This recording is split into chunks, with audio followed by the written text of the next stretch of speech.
The third contraction ripped through Ilara's body, a wave of agony so intense it stole her breath. Alone in the sterile white room of St. Jude's private hospital, she clutched her swollen belly home to the 3 tiny heartbeats she was fighting to bring into the world. Her phone lay silent on the bedside table, her desperate calls to her husband, CEO Damien Blackwood, going straight to voicemail. But Damien wasn't in a board meeting. He was across town sliding a diamond ring onto another woman's finger. A story of excruciating pain, unthinkable betrayal, and the moment everything shattered. What happens when a man's ultimate betrayal collides with a father's unbreakable love, all under the unblinking eye of the law? Stay with me to find out. The fluorescent lights of the maternity ward at St. Jude's hummed a monotonous, indifferent tune. For Ilara Vance Blackwood, it was the soundtrack to the end of the world. Each hum was punctuated by the rhythmic beep of the fetal heart monitors, a frantic trio of galloping drums that echoed the chaos in her own chest. Triplets, a 1 in 10,000 chance, the doctors had said, with wide congratulatory smiles. A blessing. For Damien and her, it was meant to be the final perfect piece of their carefully constructed life.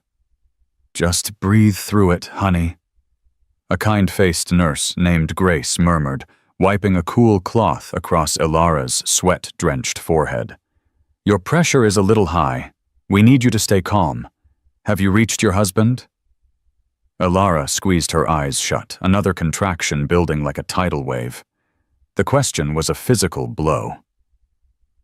"He's in a very important meeting," she managed to gasp the lie, tasting like ash in her mouth. "The merger for Blackwood Industries. It's the biggest deal of his career." She had told herself that same lie all afternoon. She'd repeated it when her water broke in the nursery she'd spent months perfecting with its 3 identical oak cribs. She'd whispered it to the paramedic in the ambulance. She'd typed it in a text to her father, Judge Arthur Vance, telling him not to worry that Damien was on his way, and there was no need for him to cut his judicial conference in Chicago short. But the lie was wearing thin, its edges frayed by the sheer deafening silence from the man who had vowed to forsake all others. She remembered their wedding day at the old courthouse, a simple affair because Damien was still a hungry entrepreneur pouring every cent into his fledgling tech company. Her father, already a respected judge, had looked on with a skeptical but loving gaze. He'd privately expressed his concerns about Damien's blinding ambition. "A man who chases the horizon, Ilara," he had warned gently, often fails to see the beautiful garden at his feet. Ilara had dismissed it as fatherly overprotection. She saw Damien's drive as a virtue.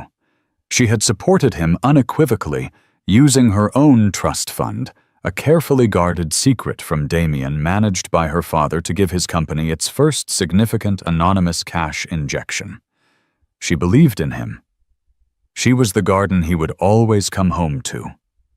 Now that garden was being torn apart, root and stem, and he wasn't there to even witness the destruction. "Let's try him again," Nurse Grace suggested, her voice soft but firm. She picked up Ilara's phone, her finger hovering over the contact picture.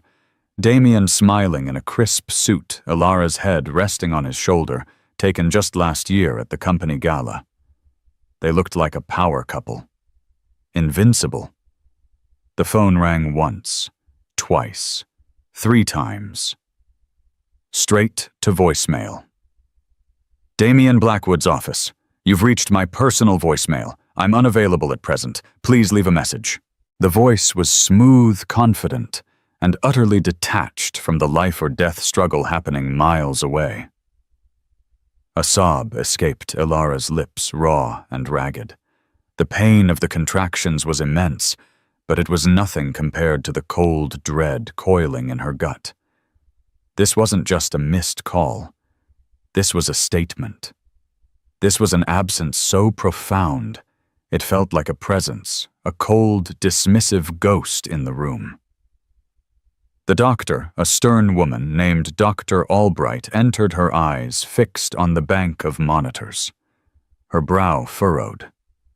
The baby's heart rates are showing signs of distress. Baby C in particular. Elara, we may need to consider an emergency C-section. Has your husband arrived yet? We need his consent, if you're unable to give it. The words hit her like ice water. Consent. A decision about her body, about the lives of their children, and the man who was supposed to be her partner was where panic, sharp and acidic, clawed its way up her throat. She pushed herself up on her elbows, her vision swimming. No, she rasped. No, you don't understand. He has to be here. He promised.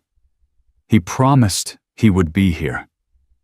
He had held her face in his hands just last night, his thumb tracing the swell of her cheek.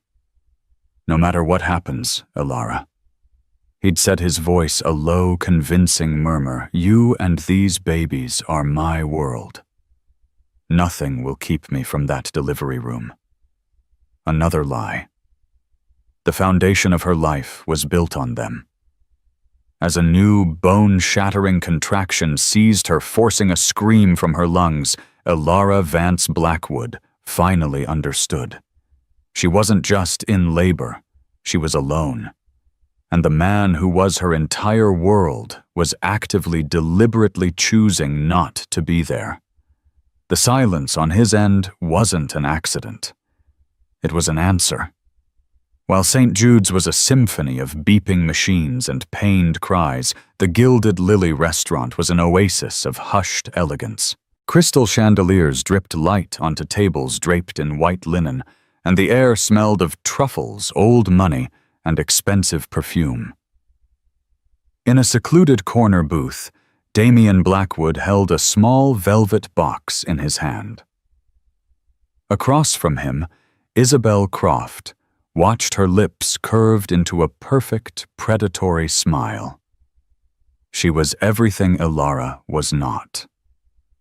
Where Elara was soft curves and gentle warmth, Isabel was sharp angles and cool fire. Her crimson dress was a slash of defiance against the restaurant's muted tones, her blonde hair a sleek, polished helmet. She was the vice president of acquisitions at a rival firm, a woman Damien had met during the hostile takeover negotiations he was supposedly engrossed in. Is this it, Damien? Isabel, purred her voice, a low thrum of anticipation. Is this the final detail you had to take care of before we can truly begin? Damien's phone vibrated in his pocket. He glanced at the caller ID, Elara. He pressed the silence button, his jaw tightening for a fraction of a second before relaxing back into a practiced, charming smile. It was the 10th call in 2 hours. The buzzing was an annoying gnat, a reminder of a life he was surgically excising. The past is the past. Isabel, he said, his voice smooth as aged whiskey. He opened the box.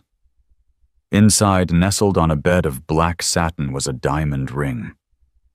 It wasn't a modest, hopeful ring like the one he'd given Elara. This was a weapon.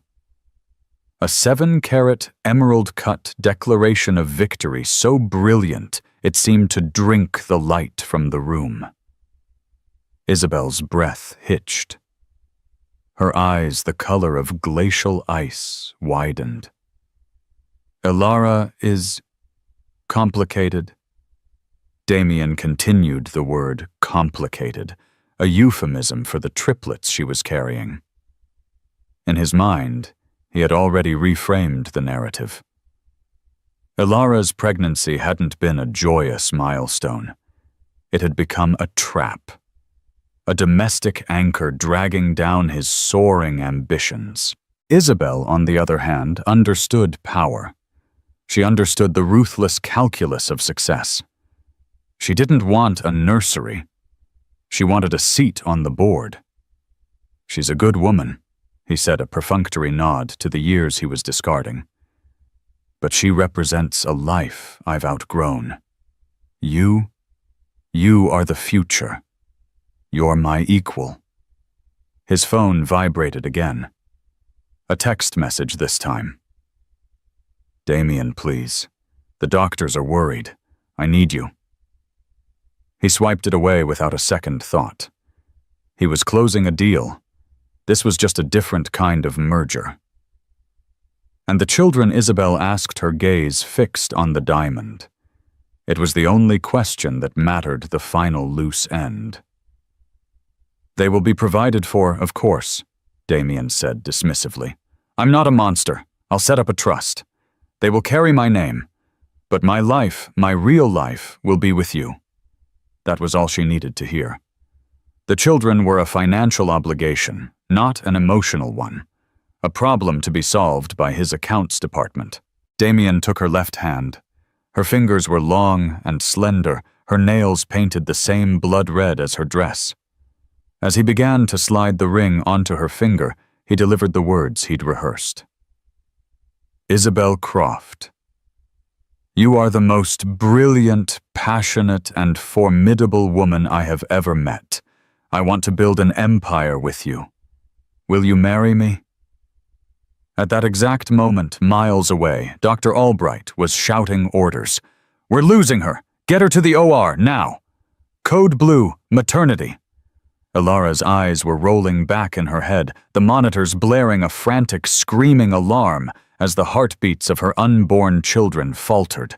But in the velvet cocoon of the gilded lily, there was only the sound of Isabel's triumphant, breathless yes. The magnificent diamond slid perfectly into place, sealing the promise. Damien leaned across the table and kissed her a hard, possessive kiss that tasted of champagne and betrayal. The faint vibration of his phone in his pocket, a final desperate text from Nurse Grace, went completely unnoticed. He had made his choice. He had put a ring on his future, and in doing so, had signed a death warrant on his past. He felt no guilt, only the exhilarating, intoxicating thrill of a deal well closed. He raised his glass. To us, he toasted, his eyes locking with Isabel's. To Blackwood Croft. Isabel clinked her glass against his. To the Empire, she corrected with a smile that didn't reach her eyes. Neither of them saw the storm that was gathering just outside their gilded cage. A storm with a name, a title, and a fury that would make Damien Blackwood's corporate battles look like child's play. The sterile scent of antiseptic was the first thing that hit him. It was a smell Judge Arthur Vance associated with depositions and evidence rooms, not the birth of his grandchildren. He walked through the automatic doors of St. Jude's, his leather briefcase in hand, his tailored suit immaculate despite the frantic cross-country dash. The judicial conference in Chicago had ended, but a gnawing unease, a father's intuition sharp as a shard of glass, had compelled him to take the first flight back to New York, ignoring his daughter's placating texts. He approached the maternity ward's front desk, his presence commanding an immediate deferential silence from the chattering staff. At 65, Judge Vance possessed an aura of quiet, formidable authority honed by 30 years on the bench. His silver hair was neatly combed, his gaze steady and piercing. He did not raise his voice. He never needed to. "I'm here for Ilara Vance Blackwood," he stated, his tone even, but leaving no room for delay. The receptionist, a young woman named Chloe, paled as she looked up his daughter's information. Her fingers fumbled on the keyboard. "Sir, Mrs. Blackwood is... she's in surgery. An emergency C-section." Arthur's blood ran cold. The intuition had been a warning siren. And her husband, Damien Blackwood Chloe, looked down, unable to meet his gaze. We haven't been able to reach him, sir. We've been trying for hours." The judge's face remained impassive, a mask of judicial neutrality, but inside a cold, controlled rage began to smolder. He had seen Damien's ambition firsthand. He had always feared it would one day eclipse his humanity. "Which operating room?" he asked. He didn't wait for an answer, striding down the hallway, with a purpose that parted the hospital staff like the Red Sea. He found the surgical waiting area, a small, grim room where a frantic Nurse Grace was trying to make another call. She looked up, her face etched with exhaustion and fear. "Are you family?" she asked, her voice trembling slightly. "I'm her father," Arthur said, his voice a low rumble. "Tell me everything. Now." Over the next 5 minutes, Nurse Grace recounted the entire nightmare, the hours of unanswered calls, Ilara's distress, the sudden crash, the baby's faltering heartbeats, the code blue, and the desperate rush to the operating room. She kept calling for him.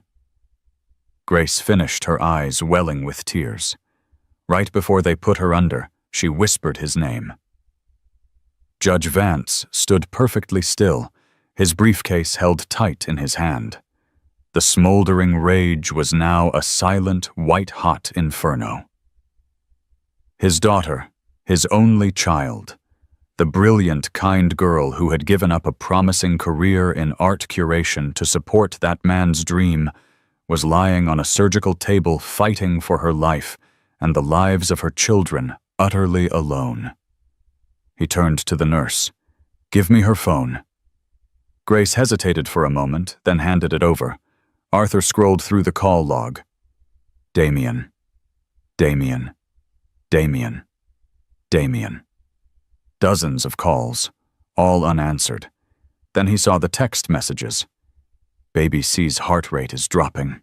They're talking C-section. Please call me. Damien, I'm scared. I need you. Damien, please. The doctors are worried. I need you." And the final one sent by Nurse Grace herself. "Your wife is being taken for an emergency C-section. Her life is in danger. Call St. Jude's immediately." That message had been sent 47 minutes ago. Arthur's knuckles were white as he gripped the small device. In his courtroom, he had presided over cases of fraud, theft, and violence. But this was a crime of the soul. A betrayal so absolute it defied legal definition. He looked at Nurse Grace, his eyes like chips of granite. "I need the name of his company and his location. If you don't know it, I will find it." His voice was deathly quiet. "But before I do that, I need to see my daughter and my grandchildren the second they are out of that room." Just then the doors to the OR swung open. Dr. Albright emerged, her scrubs dotted with blood, her face grim. She pulled down her mask, exhaustion carved into every line on her face. "Judge Vance," she said, recognizing him from a charity event. "I'm Dr. Albright." Arthur met her gaze, his own unwavering. "My daughter. We had to perform a hysterectomy to stop the bleeding," the doctor said, her voice heavy with regret. "She lost a lot of blood. It was touch and go for a while, but she's stable for now. She's being moved to the ICU. A hysterectomy." Damien hadn't just taken her love and her dignity. His absence had cost her the ability to ever have more children. The finality of it was staggering. And the babies, Arthur asked, his voice thick with an emotion he rarely allowed himself to show. Dr. Albright's expression softened for the first time. 3 miracles. 2 boys and a girl. They're small, but they're fighters. They're in the NICU. Relief washed over Arthur, so potent it almost buckled his knees. He had 3 grandchildren. Ilara was alive. The storm had passed, but the wreckage remained. And someone had to be held accountable for the damage. He handed the phone back to the nurse. He didn't need it anymore. He had all the evidence he required. "Thank you, doctor," he said, his composure returning cold and absolute. "I will see my daughter, and then I will see my grandchildren." After that he paused, his gaze turning towards the window, looking out over the city lights, where a man was celebrating his own treachery, I will be attending to a personal matter." The doctor and nurse exchanged a look. They had seen grieving families, angry families, desperate families. They had never seen anything like the chilling, calculated calm of Judge Arthur Vance. It wasn't the look of a grieving father. It was the look of a judge about to pass sentence. Markham Judge Vance's aide and former law clerk for 15 years was a man accustomed to unusual requests at all hours. He had located missing witnesses, unearthed obscure legal precedents from the 19th century, and once arranged for a helicopter to transport a key piece of evidence. But the call he received from the judge that night was different. The cold fury in his boss's voice was something he had heard only twice before, both times preceding the complete and utter ruin of a corrupt public official. Markham the judge had said his voice like the crack of a glacier. Damian Blackwood. Find him. Now. It took Markham less than 10 minutes. A quick trace on Damian's credit card, a discreet call to a contact at the credit company, and he had the answer. "The Gilded Lily, sir. A charge for $200 in champagne opened 20 minutes ago." Judge Vance stood in the sterile hallway outside the NICU, looking through the glass at 3 impossibly small incubators. Liam, Ava, and Noah, his grandchildren. He had just come from the ICU, from the bedside of his pale, unconscious daughter, a web of tubes and wires, her only companions. The contrast between her fight for life and Damian's champagne celebration was a chasm of depravity so deep, Arthur felt a tremor of pure, unadulterated hatred. He turned from the window. "I'm on my way," he told Markham. "Meet me there. Do not engage. Just wait for me outside." The drive to the Gilded Lily was a blur of red lights and cityscapes. Arthur sat in the back of his town car, not seeing any of it. He was looking at the evidence in his mind, arranging the facts, preparing his case. The crime in human neglect, emotional abandonment, profound betrayal. The sentence, utter destruction. He arrived to see Markham waiting under the restaurant's discreetly lit awning. Markham, a stout man with a perpetually worried expression, simply nodded and opened the door. Judge Vance walked into the Gilded Lily. The maitre d' moved to intercept him, his expression a mixture of professional politeness and practiced snobbery. "Good evening, sir. Do you have a reservation, Arthur?" Vance simply looked at him. He didn't flash a badge or raise his voice. He just met the man's eyes, and in his gaze was the full weight of the law of paternal rage and of a power the maitre d' could only dimly comprehend. The man instinctively took a step back. Damian Blackwood, the judge, stated. It wasn't a question. The maitre d' swallowed. "The corner booth, sir." Arthur walked through the hushed dining room. Diners paused forks halfway to their mouths, sensing the sudden shift in the atmosphere, the arrival of a cold front. And then he saw them. Damian and Isabel leaning close, laughing. Isabel was admiring the diamond on her finger, holding it up to the candlelight. Damian was pouring more champagne, his face flushed with triumph and arrogance. He looked like a king surveying his new kingdom. Judge Vance arrived at their table. He didn't speak. He just stood there, a silent, imposing specter of judgment. Damian looked up, his smile faltering, as he registered who was standing before him. Confusion, then irritation, flickered across his face. "Arthur," he said, forcing a congenial tone. "What on earth are you doing here? I thought you were in Chicago." "My plans changed," Arthur said, his voice so quiet it was more menacing than any shout. His eyes were not on Damian. They were fixed on the 7-carat diamond on Isabel's hand. He then looked at Isabel, his gaze sweeping over her with a dismissive chill that made her smile vanish. "This is a private dinner," Damien said, his annoyance growing. He started to rise. "Whatever this is, it can wait." "Sit down, Damien," Arthur commanded. The words were soft, but they hit Damien like a physical force, and he sank back into his seat. Isabel, recovering her composure, put on an air of offense. "Excuse me, but who are you? You are interrupting our celebration."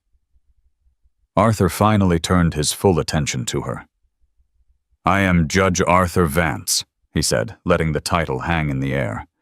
"And you are celebrating on the ashes of my daughter's life." Damien's face went white. "What are you talking about? Is Alara okay?" The question was an afterthought, a piece of social programming. "Okay?" Judge Vance repeated the word, as if it were a foreign object. "Let me be precise. At 8:17 p.m., while you were toasting your future, Alara was undergoing an emergency cesarean section due to complications from severe preeclampsia, likely exacerbated by acute emotional distress. At 8:34 p.m., my 3 grandchildren were born 2 months premature. They are currently in the neonatal intensive care unit, fighting for every breath." He paused, letting the words sink in his eyes, boring into Damien's. The entire restaurant was now silent, watching the drama unfold. At 8:52 p.m., the judge continued, his voice dropping even lower. Becoming a blade of ice, the doctors performed a hysterectomy to stop her from bleeding to death on the operating table. She is unconscious in the ICU. She will never have another child. Your sons and your daughter may grow up without a mother. And you were ordering champagne. The color drained completely from Damien's face. He looked at Isabel, who was staring at the judge, her expression a mixture of shock and cold calculation. This was not the clean break she had been promised. This was a mess. I didn't know," Damien stammered, his arrogance crumbling into pathetic self-preservation. "My phone was on silent. It was a big meeting." "Do not lie to me," Arthur hissed, the first flicker of his iron control breaking. "I have seen the dozens of calls. I have seen the text messages begging you to come. You didn't miss them. You ignored them." He took a step closer, leaning down, his voice now a whisper, meant only for Damien and Isabel. "You made a choice. You chose this, bauble," he said, gesturing contemptuously at the ring over your wife and your children. He straightened up. His judicial calm returned, but it was colder now, terrifying in its finality. "So here is what will happen," Judge Vance said, his voice resuming its normal, measured tone, which was somehow more frightening. "You will remove that ring from her finger. You will pay your bill. You will walk out of this restaurant, and you will not go within 500 feet of that hospital. You will not attempt to contact Alara or the children. A restraining order will be filed by morning. Every asset you have, every stock option, every shell corporation will be frozen pending a divorce settlement that I will personally oversee. I will discover every dirty secret of your business, and I assure you, a man who can do this to his family has dirty secrets. I will dismantle your life, Damien. I will dismantle it piece by bloody piece until the only thing you have left is the memory of this meal." He looked at Isabel. "And you can have him, the empty shell that will be left. Congratulations on your engagement." With that, Judge Arthur Vance turned and walked away, his back straight, leaving a crater of silence in his wake. Damien sat there paralyzed as every eye in the restaurant bored into him. His empire, his future, his carefully crafted image, all of it had been nuked from orbit in under 3 minutes. Isabel slowly, deliberately slid the diamond ring off her finger and placed it on the table. It clattered softly next to the half-empty bottle of champagne. You told me it was handled, she said, her voice devoid of any warmth. You told me she was the past. She stood up, smoothing down her crimson dress. You have no idea the kind of man you just picked a fight with, Damien. And I'm not sticking around to get caught in the blast radius. She walked away without a backward glance, leaving Damien Blackwood utterly alone in the ruins of his grand design, the forgotten ring mocking him from the pristine white tablecloth. The days that followed were a blur of antiseptic smells and the gentle, rhythmic whoosh of ventilators. Elara drifted in and out of consciousness in the ICU, her body a battlefield of healing incisions and lingering trauma. Her father was a constant, solid presence by her side. He wasn't a man of effusive comfort, but his quiet vigil was a lifeline. He'd read to her from the financial news, his calm voice a familiar anchor in the fog of pain and medication. When she was finally lucid enough to understand, he told her everything. He spared her no detail, not because he wanted to hurt her, but because he knew that true healing could only begin from the solid ground of truth, however brutal. He told her about the proposal, the ring, the celebration. He told her about the hysterectomy. Elara listened, silent tears tracking paths down her temples and into her hair. Each word was a nail hammered into the coffin of the life she thought she had. The betrayal was so immense, so cinematic in its cruelty, that it felt unreal. But the ache in her abdomen and the emptiness where her womb used to be were undeniable proof. When her father finished, she turned her head to look at him, her eyes clear for the first time in days. The heartbreak was there, a deep, fathomless well of it. But beneath it, something else was stirring. A flicker of her father's steel. The babies, she whispered, her voice, a raw croak. They're beautiful, Arthur said, a genuine smile gracing his lips for the first time. They're small. Liam is feisty. Noah is calm. And Ava has your eyes. They're fighters, Elara, just like their mother. That was the moment the shift occurred. The thought of them, her children, not their children, was a clarifying fire. Her purpose was no longer to be Damien Blackwood's supportive wife. It was to be the unwavering shield for Liam, Ava, and Noah. I want to see them, she said, a new strength in her voice.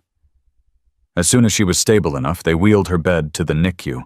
Seeing them, three tiny, perfect beings in their clear plastic boxes, their chests rising and falling with heroic effort, Elara felt a love so fierce and primal it eclipsed every other emotion. It burned away the last vestiges of the weak, heartbroken woman she had been. She placed her hand on Liam's incubator, tears of a different kind, now falling freely. These were not tears of loss. They were tears of purpose. Meanwhile, Damien Blackwood was discovering the true meaning of the phrase shock and awe. Judge Vance was not a man of idle threats. By 9 a.m., the morning after the restaurant confrontation, Damien's personal and business accounts were frozen by an emergency court order citing potential dissipation of marital assets pending divorce. His access to the corporate jet was revoked. His company credit cards were declined. He arrived at the gleaming headquarters of Blackwood Industries to find two stern-faced lawyers from a firm he had never heard of, Vance's firm, waiting in his lobby. They served him with divorce papers and a temporary restraining order that barred him from coming within 500 feet of Elara, the children, or their primary residence, the home he had always considered his. He tried to fight back. He called his own high-powered legal team a pack of corporate sharks who specialized in hostile takeovers. They were confident at first. Don't worry, Damien, his lead attorney Marcus Thorne had boomed over the phone. This is a classic emotional overreach. We'll have these injunctions quashed by the end of the week. But they had underestimated their opponent. Judge Vance wasn't just a father, he was a master strategist of the law. He didn't play the game. He owned the board. Every motion Marcus Thorne filed was met with a counter-motion impeccably researched and citing obscure but unassailable precedents. The case was assigned to a judge who was a notorious stickler for ethics, a contemporary of Vance's, who held him in the highest esteem. Damien's lawyers used to bluster, and intimidation found themselves bogged down in a legal quagmire, outmaneuvered at every turn. The press got wind of the story. It started as a whisper on the society pages tech mogul Damien Blackwood and heiress Elara Vance in shocking split, but it quickly escalated. Anonymous sources began leaking details. A story emerged of a CEO celebrating with a new fiancé while his wife nearly died giving birth to his triplets. The narrative was poison. Blackwood Industries' stock, which had soared on the news of the merger, began to dip. The board of directors, already skittish about the high price of the acquisition, started getting nervous. Damien, locked out of his home and living in a hotel, was in a state of disbelief. His life was unraveling with terrifying speed. Isabel had vanished. His calls to her went unanswered. She had seen the iceberg and had taken the first lifeboat, leaving him to go down with the ship. He made one desperate attempt to bypass the legal fortress. He went to the hospital, hoping to appeal to Elara directly. He thought if she could just see him, if he could explain, he could charm his way back into her good graces. He didn't even make it past the front desk. A private security guard, a mountain of a man hired by the judge, stepped in his way. Mr. Blackwood, the guard, set his voice a polite but immovable wall. "You are not permitted on the premises. I am the father of those children." "My wife is in that hospital," Damien raged, his composure finally snapping. "Sir," the guard said, unmoved, "according to this legally binding document, your parental rights are pending judicial review, and your wife has filed for a permanent order of protection. You need to leave." Defeated and humiliated, Damien retreated. As he stood on the curb, watching the hospital where the family he'd discarded was being protected from him, the cold reality finally began to sink in. This wasn't a temporary setback. This was an extinction-level event. He had started a war with a man who had never lost one, and he had given him the one thing a man like Judge Vance could never forgive a reason to fight, not for justice, but for blood. For the first time in his life, Damien Blackwood was powerless. Power had been his religion, the currency by which he measured his own worth and the worth of everyone around him. Now his accounts were frozen. His reputation was in tatters, and his path was blocked at every turn by the invisible, impenetrable fortress erected by Judge Arthur Vance. The judge did not fight like a corporate raider. He fought like a master pathologist, meticulously dissecting Damien's life and business for any sign of disease. And he found it. The first domino to fall was the merger. The rival company, spooked by the instability and the toxic press surrounding Blackwood Industries, invoked a material adverse change clause in their agreement. The deal, which was to have been Damien's crowning achievement, collapsed overnight. The stock of Blackwood Industries plummeted, wiping out billions in market value. The board, which had once worshipped Damien, was now sharpening its knives. But Judge Vance wasn't just interested in the public fallout. He was digging deeper into the very foundations of Damien's success. He hired a team of forensic accountants, the best in the business, and set them loose on Blackwood Industries' financials. Meanwhile, Elara was slowly rebuilding her life. She was discharged from the hospital and moved along with her 3 precious babies into a beautiful, secure brownstone her father owned in the city. A team of nurses helped her, but she insisted on doing as much as she could herself. The late-night feedings, the diaper changes, the gentle rocking that soothed a crying baby. These simple, exhausting acts were a balm to her wounded soul. They grounded her. They reminded her of what was real. Her father visited every evening. He would trade his judge's robes for a soft sweater and sit on the floor making soft noises at his grandchildren, his stern face transformed by a grandfather's love. During one of these visits, he sat down with Elara in the quiet living room after the babies were asleep. "We found something, Elara," he said, his voice serious. He opened his briefcase and pulled out a file. "Do you remember the anonymous seed investment that allowed Damien to launch his company 10 years ago? The $1 million that got him off the ground?" Elara nodded. "Of course. He called them his guardian angel. He spent years trying to find out who it was so he could thank them." Arthur slid a document across the coffee table. It was a wire transfer confirmation from a numbered Swiss account dated 10 years prior. The recipient was the newly incorporated Blackwood Industries.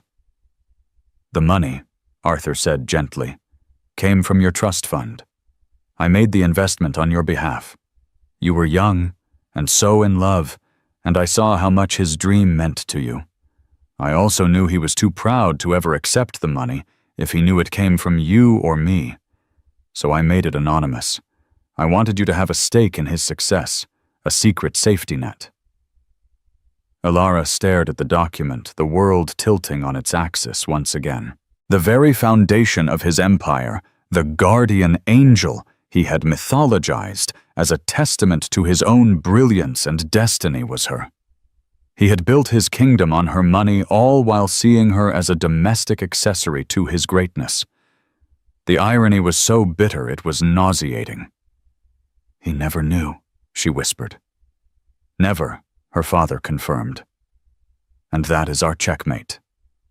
This discovery changed the legal battle from a messy divorce into a case of massive financial fraud. Damien had leveraged that initial investment into a multi-billion-dollar company, all of which was technically marital property, seeded by Elara's pre-marital assets. The lie wasn't just personal, it was foundational to his entire corporate identity. The news was delivered to Damien by his own lawyers, who were now advising him to settle for whatever scraps he could get. He was in his drab hotel room, a shadow of his former self. He had lost weight, his expensive suits hung off him, and his eyes were perpetually bloodshot. The rage he felt was monumental. He had been so sure of his own genius, his self-made narrative. To learn that his entire ascent was funded by the very woman he had discarded, orchestrated by the man who was now destroying him, was a psychological blow from which he would never recover. In a fit of desperate, delusional fury, he tracked down Isabel Croft. He cornered her as she was leaving her office, grabbing her arm. "You have to help me," he pleaded, his voice cracking. "Tell the press this is all a misunderstanding, a lie spun by a vengeful old man." Isabel looked at his hand on her arm with disgust and wrenched herself free. Her glacial eyes held not a shred of pity, only contempt. "Help you, Damien, you are radioactive," she sneered. "You're a joke. Did you really think I was interested in you? I was interested in your power, your name, your seat at the table. You don't have any of that anymore. You're just a man who left his wife while she was dying." She leaned in her voice, a venomous whisper. "The worst part isn't what you did, darling. It's that you got caught. You were sloppy, and I have no use for a sloppy man." She turned and walked away, her heels clicking on the pavement like the final seconds ticking down on his life. That was the final cut. The last person he thought was an ally had just confirmed what the world already knew: he was nothing without his power. and his power was gone. He stumbled back to his hotel, the reality of his situation crashing down on him. He hadn't just lost a wife and family. He had lost himself. The entire edifice of Damian Blackwood, CEO Titan Visionary, had been a fraud, and Judge Arthur Vance had just pulled out the cornerstone. The morning of the final hearing dawned cool and clear. In the quiet hours before the city awoke, Elara stood in the doorway of the nursery, a silent sentinel, watching the gentle rise and fall of 3 small chests. Liam, even in sleep, had a fist curled in defiance. Ava was serene, her tiny lips pursed in a dreamer's smile. And Noah, her calm, watchful boy, slept with one arm thrown over his head in perfect surrender. They were her trinity, her reason, the anchors that had held her steady through the storm. They were the life that had been forged in the crucible of her near death and Damian's ultimate betrayal. She heard a soft footstep behind her and turned to see her father already dressed in a sharp, dark suit, holding 2 cups of coffee. He passed one to her, his eyes following her gaze to the cribs. For 30 years on the bench, Arthur Vance said, his voice a low, gentle rumble. I've seen the worst of humanity, greed, violence, deceit, but I've also seen what comes after. Resilience, the stubborn, beautiful refusal to be broken. That's what I see when I look at you, Elara. Elara took a sip of the hot coffee, the warmth a small comfort against the day's impending chill. I'm not nervous, she said, surprising herself with the truth of the statement. I thought I would be, angry or sad, but I just feel calm, ready. This isn't about revenge, Arthur affirmed, reading her mind, as he always had. Revenge is a fire that consumes the person who lights it. This is about justice. It's about ensuring the foundation you lay for these children is built on solid rock, not the shifting sands of a liar's legacy. He built his entire world on shifting sand, Elara murmured, looking away from the nursery and towards the window, where the first rays of sun were beginning to paint the sky. I just didn't realize I was the sand. No, her father corrected, placing a firm hand on her shoulder. You were the bedrock he built upon. Today you simply reclaim your property. His words settled in her heart, not as a war cry, but as a simple statement of fact. She was not a victim seeking retribution. She was a founder, a creator, returning to claim what was rightfully hers. She finished her coffee, placed the empty cup down, and went to get ready. She chose a simple, elegant, navy blue dress the color of steel, and deep water, a quiet armor for the final battle. She wouldn't even have to fight. The hearing room was a sterile, impersonal chamber designed to strip emotion from the proceedings of law. But the air was thick with it. Tension radiated from the small table where Damian sat beside his lawyer, Marcus Thorne. Damian looked like a man who had been hollowed out from the inside. His once impeccable suit was rumpled. His face was a gaunt, ashen mask, and the arrogant fire in his eyes had been replaced by the dull, haunted emptiness of a man staring into an abyss of his own making. Thorne looked less like a legal shark and more like a man resigned to witnessing his client's public execution.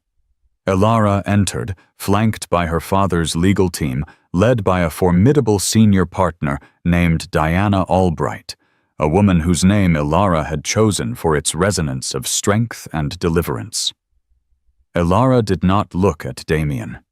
She kept her eyes forward, her posture perfect, her steps measured and confident. She was a queen entering her court, and her quiet dignity was more deafening than any accusation. The proceedings began, presided over by Judge Eleanor Schmidt, a woman renowned for her sharp intellect and her utter intolerance for theatrics. Diana Albright began her presentation, her voice a calm, precise instrument of destruction. Your Honor, we are here today not merely to dissolve a marriage, but to rectify a fraud that is as profound emotionally as it is financially. The evidence was presented on a large screen for the room to see. First, Ilara's phone records. A cascade of outgoing calls to Damian Blackwood, dozens of them time-stamped to the minute. They appeared next to the GPS data from Damian's phone, placing him squarely at the Gilded Lily. Then came the restaurant receipts blown up for all to see. Dom Perignon, $200, 7:45 p.m. Chef's tasting menu for two, $550, 8 Zauditors p.m. The charge from the jeweler for the 7-carat ring was displayed next to a screenshot of Nurse Grace's final desperate text. Your wife is being taken for an emergency C-section. Her life is in danger. Damian flinched, as if he'd been physically struck. He risked a glance at Ilara, but she wasn't looking at him. Her gaze was fixed on the screen, her expression unreadable, a mask of cold resolve. Then came the final brutal blow. Diana Albright presented the forensic accountant's report. It was a masterpiece of financial archaeology. On the screen, a complex but clear flowchart appeared, tracing a $1 million wire transfer from a Swiss account 10 years ago. An arrow showed it leaving the account managed by Arthur Vance on behalf of Ilara's private trust. Another arrow showed it arriving anonymously in the nascent bank account of Blackwood Industries.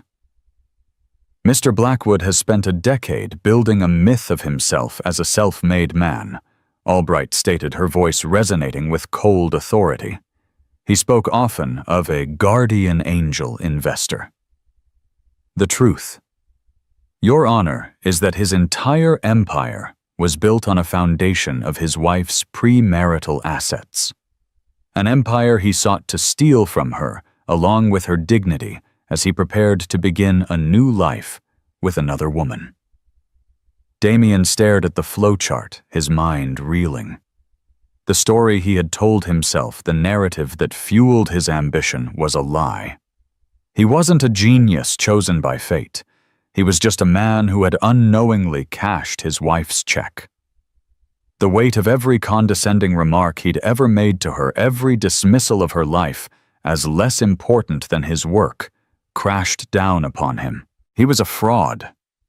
It was not just a legal finding, it was an existential damnation. When it was time for Ilara to speak, she stood with a grace that seemed to fill the room. She turned, and for the first time she looked directly at Damian, forcing his haunted eyes to meet hers. You once told me I was your garden, Damian, she began, her voice unwavering. The place you would always come home to. Do you remember that? On our honeymoon, you said my love was the soil from which you could grow anything. I held on to those words. I tended that garden for you. I watered it with my support.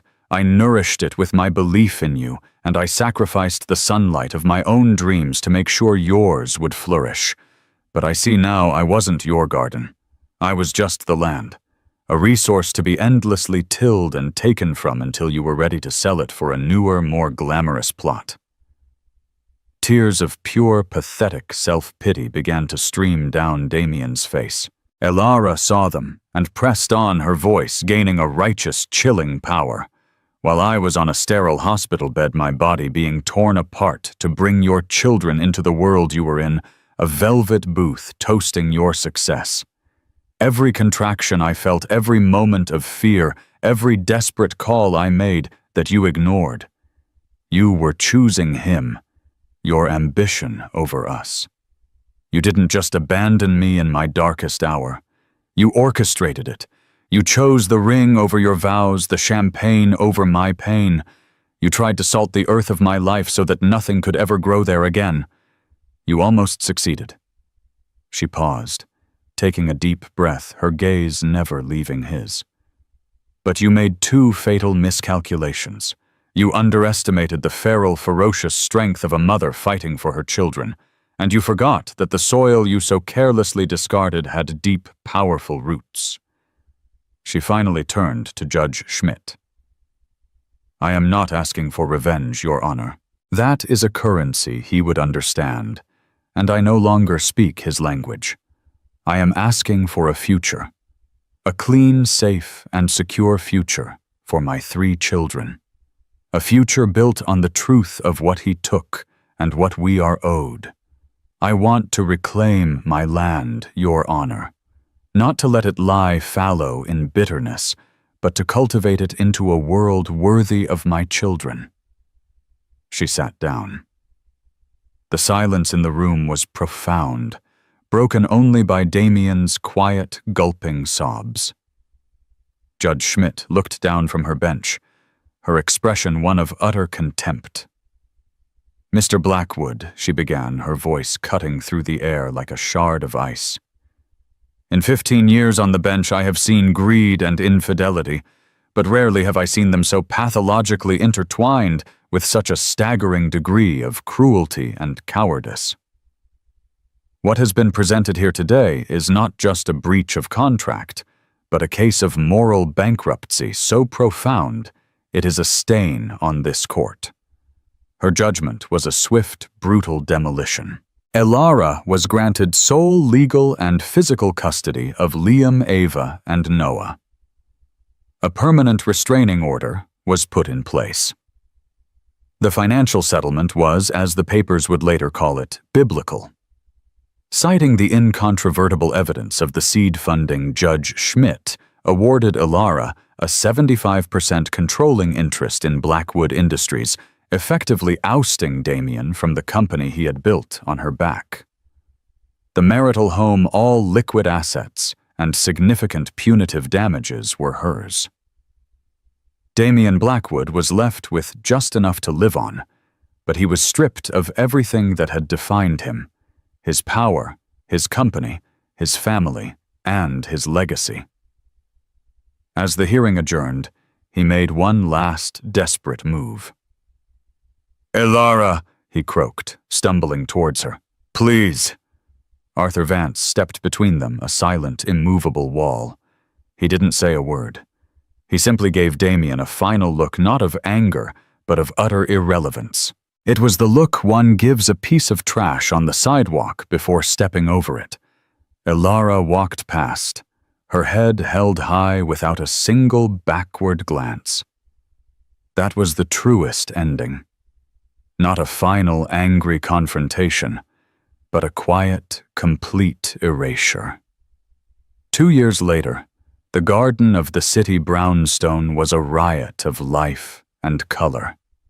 Liam, now a sturdy toddler with a mischievous grin, was chasing butterflies with a small net, his joyful shouts filling the air. Ava sat on a large blanket, her brow furrowed in intense concentration, as she arranged fallen petals into a mosaic on a piece of slate. Noah, ever the observer, sat propped against a cushion, watching his siblings with wide, intelligent eyes. Elara sat on a bench, a laptop open beside her, but her attention was on her children. She was now the celebrated chairperson of the newly christened Vance Industries. She had spent the last 2 years transforming the company, divesting from its aggressive, soulless acquisition strategies, and pouring its resources into ethical innovations in sustainable technology and AI-driven healthcare. The company was more profitable and more respected than ever. The garden gate opened, and Arthur walked in, his face relaxed into the easy smile of a doting grandfather. He swept Liam into a bear hug before settling onto the bench beside Elara. The board approved the pediatric AI diagnostics project. She told him, a note of quiet pride in her voice. They said it's the most meaningful work the company has ever done. It's because the company finally has a soul. Arthur said, watching, as Ava showed Noah a particularly vibrant red petal. "You gave it one." He looked at his daughter, at the confident, serene woman she had become. "I was so afraid for you that night, but I should have known better. The strongest trees are the ones that have weathered the most violent storms." Ilara looked at the world she had built, her thriving children, her purposeful work. This peaceful, beautiful garden. She had learned the hardest lesson of all, that a garden isn't just a place of peaceful refuge.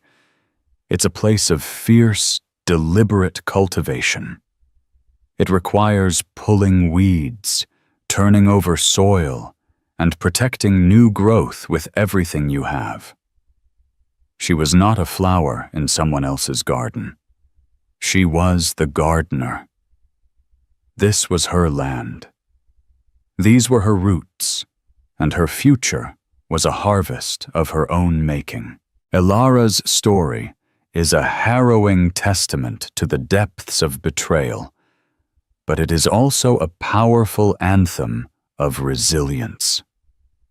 It's a reminder that even when the life we've carefully built is shattered by the people we trust the most, we possess an incredible capacity to rebuild. From the depths of despair in a lonely hospital room, she found the strength not just to survive, but to triumph, protecting her children and reclaiming her power. Her journey, guided by the unwavering hand of her father, shows us that justice isn't just about punishment. It's about restoring balance and creating a new future, brighter and stronger than before. If Ilara's journey to justice and her story of a mother's fierce love moved you, please hit the like button. Share this story with someone who needs to hear about the power of resilience and the strength that can be found in our darkest moments. And don't forget to subscribe and turn on notifications for more gripping stories that explore the complexities of life, love, and the ultimate fight for what is right. What part of Judge Vance's intervention was the most satisfying for you? Let me know in the comments below.